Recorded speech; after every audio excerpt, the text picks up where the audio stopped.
Olá, meus amigos, como é que vão? Tudo bem? Eu sou o professor René e nós vamos hoje comentar uma característica de execuções de cálculo em planilhas, em programas, editores de planilhas, que pode auxiliar não só na resolução de questões de prova, porque esses itens que nós vamos abordar são muito comentados, mas também, eventualmente, até numa tarefa cotidiana, numa necessidade que você tenha na sua vida. Em planilhas de cálculo, como você sabe, é possível efetuar o somatório de determinados valores, por exemplo, através da função soma, ou obter a média de um grupo de valores, claro, através da função média, e assim vai.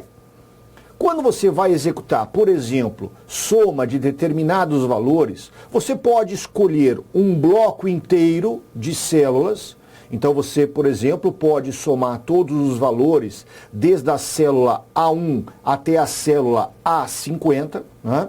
Ou você pode somar valores específicos. Você pode, por exemplo, fazer a soma só dos valores contidos nas células B8, B32 e B194, por exemplo, também.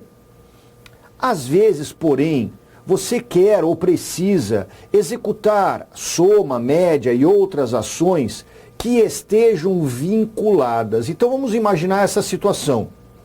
Você criou uma planilha de despesas.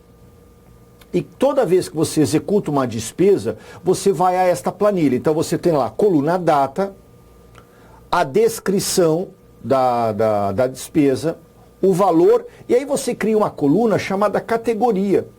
E aí você fez o quê? Toda vez que a despesa for, por exemplo, de supermercado ou do seu almoço, categoria 1, categoria alimentação. Toda vez que você vai à farmácia para comprar remédio ou paga o seu plano de saúde, aquela despesa é categoria 2, categoria saúde. Né? Categoria 3 é lazer, então toda vez que você vai ao cinema, toda vez que você vai ao barzinho, enfim, aquela despesa você categoriza como 3 e assim você vai criando categorias de acordo com a sua necessidade ou vontade. Muito bem, finalizado o mês, se você somar todas as referências, se você somar todas as células da coluna valor, você vai chegar ao valor total das suas despesas naquele mês. Mas às vezes, você quer fazer com que a soma represente o valor que você gastou, não de forma ampla e geral. Você quer somar o que gastou só para o lazer, só para a alimentação, só para a educação, só para a saúde ou qualquer outra categoria que você tenha criado. É aí que vai entrar um pequeno conjunto de funções que nós vamos ver agora, em que a função vai ser executada dependendo de uma condição estabelecida. E a condição, em planilha de cálculo, via de regra, é dita se. A função condicional é a função se, tá bem?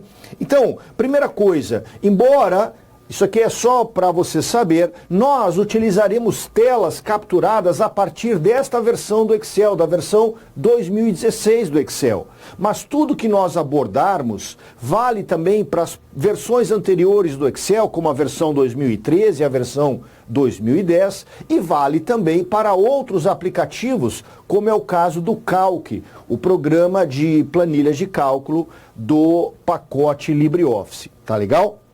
Então a primeira função que nós vamos observar é a função CONT-C.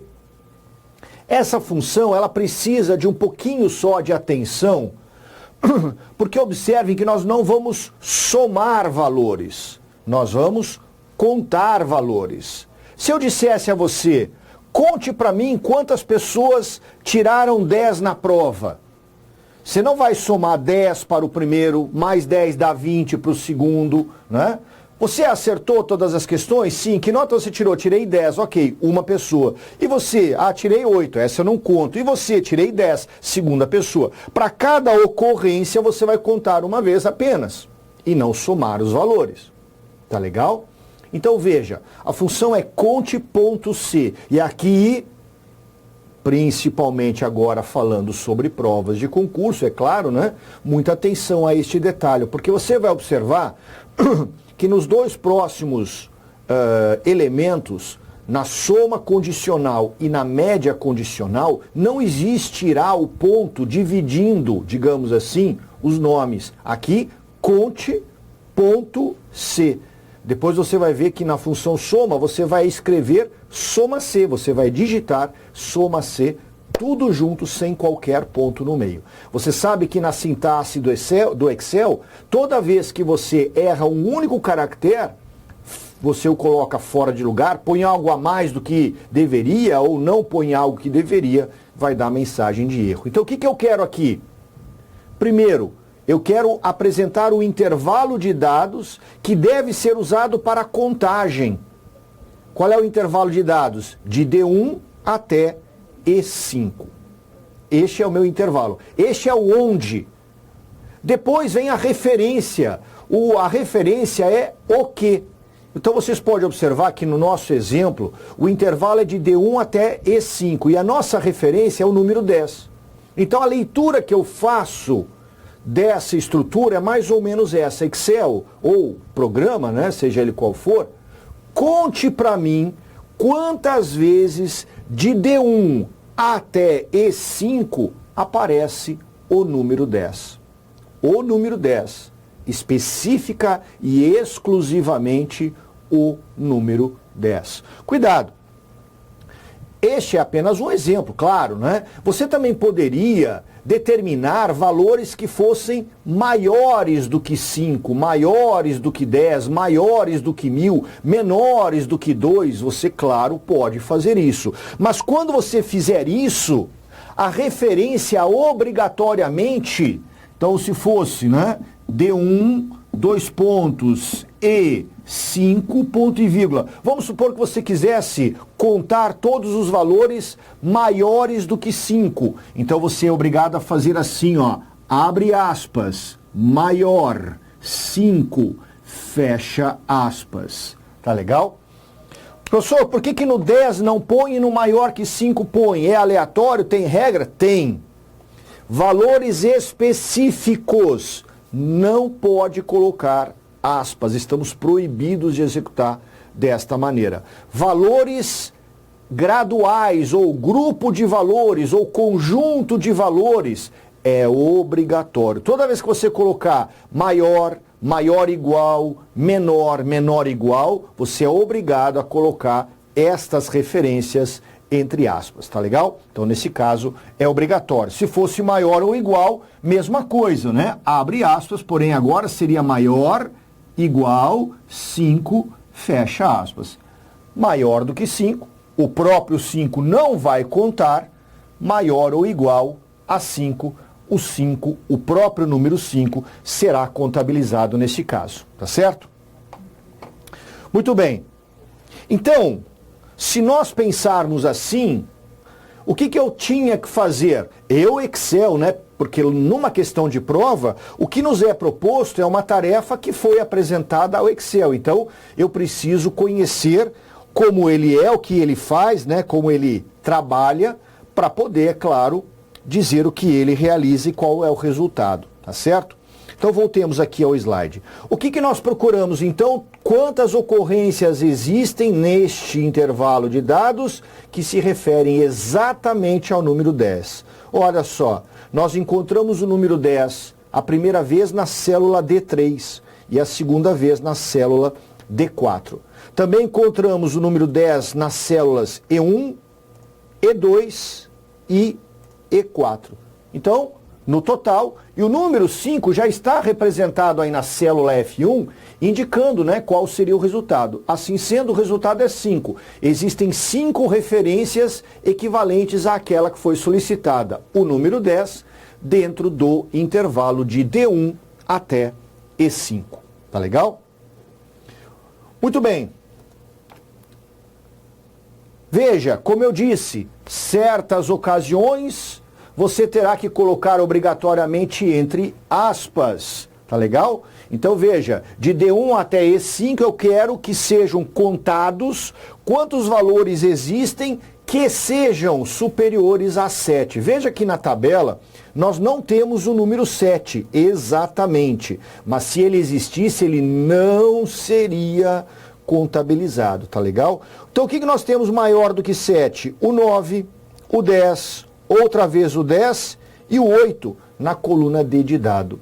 E na coluna E nós temos um 10, outro 10, mais um 10. Então nós temos 5 vezes o número 10, mais uma vez o número 9 e mais uma vez o número 8. 7 números que atendem à referência de valores que sejam superiores a 7. Tá legal?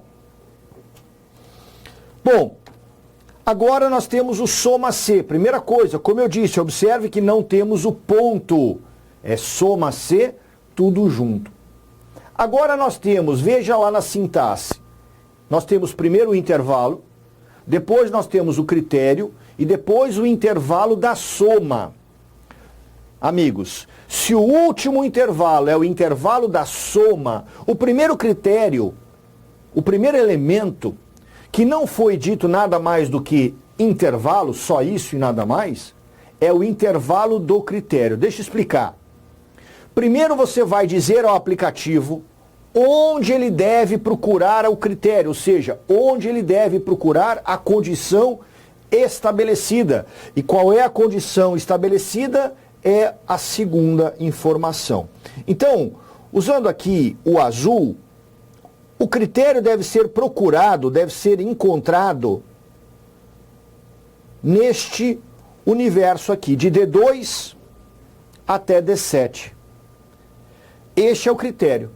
E o que deve ser procurado? A letra F. Outra vez você percebe que a letra F está entre aspas, porque em planilhas de cálculo, além de ser obrigatório colocar referências numéricas de grande quantidade de números, como nós fizemos no exemplo anterior, maior do que 7, também é obrigatório que nós coloquemos as referências textuais entre aspas. Outro detalhe, perceba você que eu, e fiz isso de propósito, ao digitar o soma C lá na barra de fórmulas, coloquei a letra F grafada em minúscula. E na tabela, a letra F aparece algumas vezes, porém ela aparece grafada com letra maiúscula. Não tem problema. O Excel não diferencia maiúsculas de minúsculas. Tá legal? Então, o Excel de D2 até D7, procure pelo critério. O critério é a letra F. Evidentemente, o Excel encontrou a letra F 4 vezes. Nas células D3, D4, D6 e D7. Voltando lá na sintaxe, a última coisa é o intervalo da soma, o intervalo dos valores que serão somados, se e somente se o critério foi atendido. Então, neste caso, vou usar aqui o intervalo na cor vermelha, o intervalo da soma. O intervalo da soma, meus amigos, está nesta área aqui. Os dois intervalos, professor, têm que ser iguais em quantidade de células? Sim! Para cada célula critério, deverá existir a possibilidade de uma célula soma. Então, se o meu universo de células para o critério é de 6, de D2 até D7 são 6 células, o intervalo da soma obrigatoriamente deve conter 6 células também. Ora, o Excel não encontrou o F 4 vezes nas células, repito, D3, D4, D6 e D7, então ele vai somar. Só vai somar os valores da coluna C que estiverem atrelados, vinculados à letra F presente na coluna D. Então, desta coluna C, quais são os valores que o Excel somou? R$ 750, onde há o F ao lado, R$ 400, R$ 1.530 e R$ 860. Os dois valores, de primeiro 1.200 e depois de R$ 680 na coluna C, que estão alinhados com o M, estes valores não foram somados e é por isso que você encontra 3.540. Se você tivesse somado todos os valores, você encontraria algo bem acima da casa de R$ 5.000, se fizesse a função soma dentro da coluna C inteira. Tá? Então aqui nós aprendemos a somar valores que estejam vinculados a um determinado critério. E a última função deste pequeno bloco é quase igual à soma. Qual é a única diferença, amigos? Na função soma-C, eu vou somar o valor das células que estejam atrelados ao critério, desde que o critério seja atendido. Na função média-C, eu vou obter a média dos valores das células que estejam atreladas ao critério, desde que o critério seja atendido. Então, veja que na sintaxe, os elementos são basicamente os mesmos e posicionados nos mesmos lugares. Primeiro vem o intervalo. O intervalo é o local onde você vai buscar o critério. Depois vem o critério e depois vem o intervalo da média. Claro, na função soma-C, o último argumento de cálculo é o intervalo de soma e aqui é o intervalo de média. Óbvio, em função da própria função que está sendo apresentada, não é isso? Então, meus amigos, vamos fazer a mesma coisa. A estrutura de execução é exatamente a mesma. Também na cor azul, inicialmente, eu vou marcar o intervalo onde o critério deve ser encontrado. E o intervalo é o mesmo de D2 até D7. O critério que foi buscado aqui é o mesmo do exemplo anterior. A letra F foi encontrada 4 vezes nas células D3, D4, D6 e D7. Então, quais serão as células que devem ser levadas em consideração para a execução da média? C4, aliás, C3, C4, C6 e C7. Então, o intervalo da média, marcado aqui em vermelho, é o mesmo do exemplo anterior do intervalo da soma, é claro, e a média foi obtida a partir desses 4 valores, alinhados entre si, né? Então, como é que se tira a média? Foi somado o valor de R$ 750 ao valor de 400, ao valor de 1.530 e finalmente ao valor de R$ 860. Obteve-se um total. E como você sabe, neste caso, obtendo-se a média aritmética e tal, divide-se pela quantidade de elementos que foram somados. Foram somados 4 elementos. Cuidado! Como foram somados apenas 4 elementos em função do critério, divide-se por 4. Não é dividir por 6, que é o intervalo inteiro, tá certo? Só os que foram levados em consideração. Somamos esses 4 valores, chegamos a um x, esse x é dividido por 4, o que nos leva à média que está aí apresentada de R$ 885. Aqui seria a ideia de eu ter uma ideia na minha loja, já que os clientes são hora do sexo masculino, hora do sexo feminino, eu gostaria de obter a média de gastos das minhas clientes, das clientes do sexo feminino.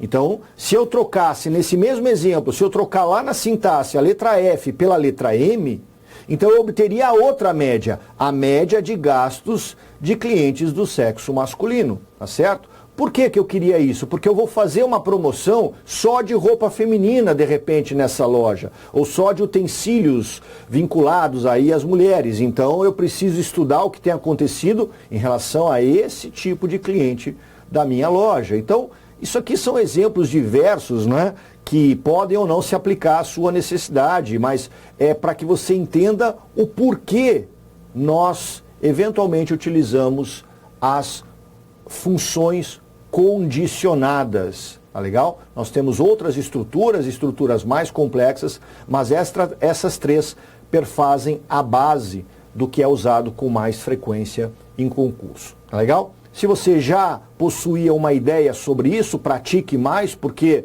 na prova nós precisamos de segurança. Se você ainda não conhecia, então tomara tenha aprendido mais essa, tá legal? Um abraço e até a próxima.